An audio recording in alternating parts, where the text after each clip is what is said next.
Well, the union came at a time when I was at Westheimer's, and both Richard Edlin and I got in the union at the same time.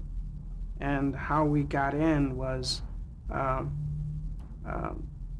they called me Little Joe, and they called Mr. Westheimer Big Joe.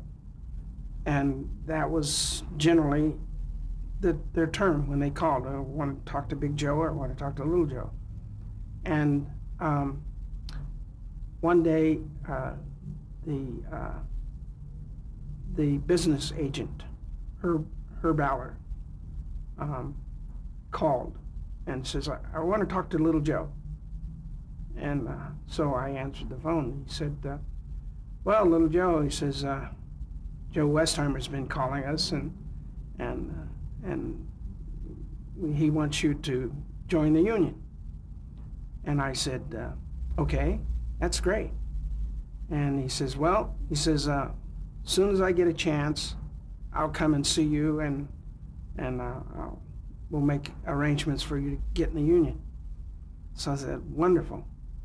And shortly thereafter, he walked in the office, he walked into the company, and he says, where's Little Joe? And everybody pointed at me. And he went, oh, you're Little Joe? And I said, yeah, I'm Little Joe. And he says, I thought you were Joe Westheimer's son. And I says, no, I'm not his son. So he shot into Joe Westheimer's office, and they talked behind closed doors for a while. And then Joe Westheimer came out and he says, Little Joe, he says, you're going to have to prove to Herb Aller that you're worthy of this job. And I said, oh, really?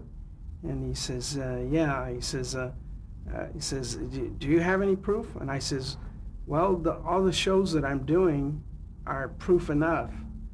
And if Herb Aller wants to call these people who have ordered these effects and whatnot, if he can get them to say, yeah, we want Joe Westheimer to change Little Joe, and but they couldn't. Everybody he called says, no, don't touch him. He's great. We want him. So that was the general concept. And when Herb Aller called, he called back. He said, Little Joe, he says, everybody is pulling for you. And I said, well, that's great. And he said, well, you're going to be in the union. You'll be the first black guy in the union. And I said, well, that's wonderful. And I was the first black guy in the union.